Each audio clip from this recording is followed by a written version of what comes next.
What's up, y'all? This is Sparkle here with The Real Sparks. Let's just jump right into the video. So when you're buying a home, we talk about this all the time. It's going to be the biggest decision that you make from the start all the way till the shelf life is over. Okay, so obviously when you are buying a home, you need to pick out a mortgage that is going to accompany that huge decision. So we're going to talk about some terms you need to consider on your next mortgage or your first mortgage if you are even buying a home for the first time. Okay, the first thing that you want to consider is who's going to give you this loan. Is it going to be a conventional loan or is it going to be a non-conventional loan? So the difference between those two is pretty much who is providing you the money. So a conventional loan are private lenders and a non-conventional loan is given by the government. So a conventional loan is backed by private lenders, and what it requires, usually compared to a non-conventional loan, is a greater down payment and a little bit better of a credit score. Okay, the perks are that you can get a lot of variety in terms of policies and conditions of the loan. The downsides of conventional loans is if you're a first-time home buyer or someone who doesn't really meet the criteria, then it could be a little bit harder for you to get this conventional loan. One thing to note is conventional loan is also called a conforming loan, so keep that in mind. The second loan that you can consider getting is a non-conventional loan. Non-conventional loans are great for first-time home buyers or maybe people who don't meet the credit score that may be required for a conforming loan. So a non-conventional loan is backed by the FHA, which is the Federal Housing Department, and the VA, which is for Veteran Affairs, right? So like I said, this is perfect for first-time home buyers. It's perfect for people who are veterans and looking to get great deal on, terms of your loan. The biggest con, however, is the loan amount. So, you might not be qualified as much if you were to get a conventional loan. Okay, so one thing that you want to consider is your interest and how you want your interest to be calculated. So you can have a adjusted rate mortgage or a fixed rate mortgage. And honestly, it's pretty self-explanatory, but let's get in deeper to what they mean.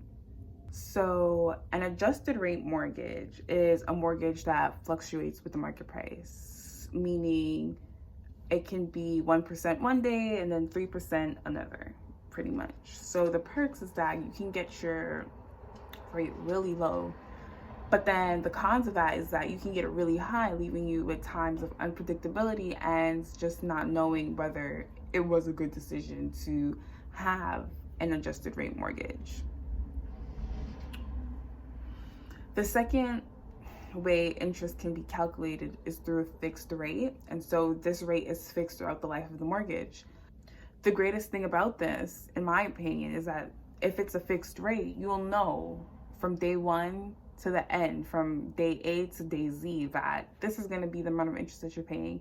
It's very predictable, very safe, and that's, the situation. Maybe you won't ever get your interest rate to be as low as it can be, but at least you have that stability and that predictability that an adjusted rate mortgage would not give you.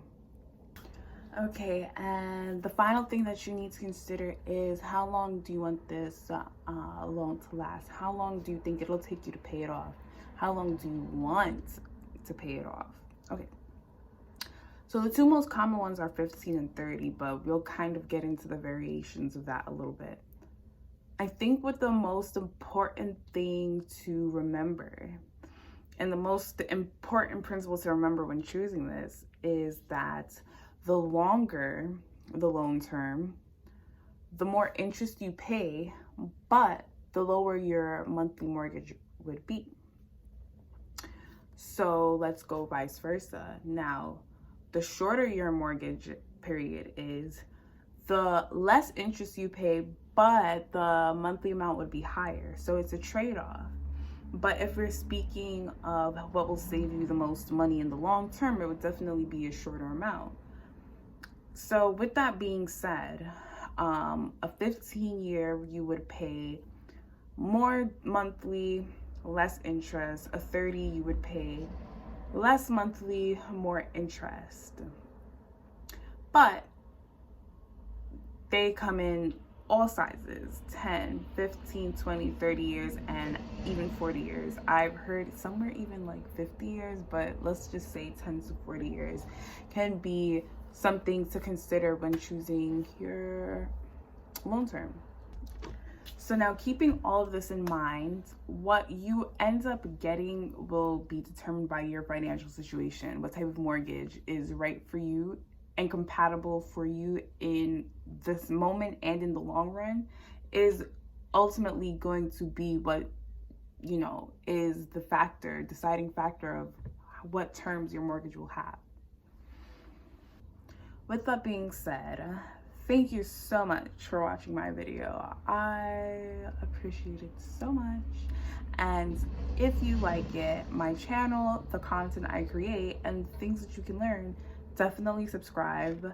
And you can also get the same content with a little bit of variations on therealsparks.com, and that is SPARX. And I will talk to you guys later. Have a beautiful day, beautiful night, beautiful life, okay?